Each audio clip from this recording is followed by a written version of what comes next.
Hi guys, good morning guys.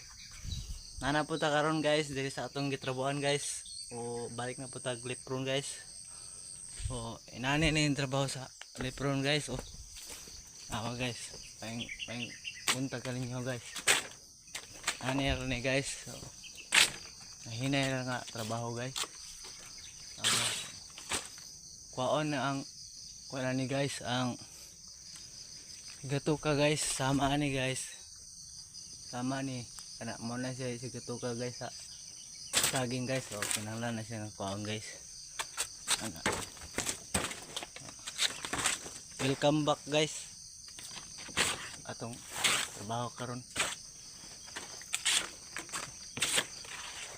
Oh, bahalag hinahinay. Basta kanunay. Oh, let's go to work. Babu.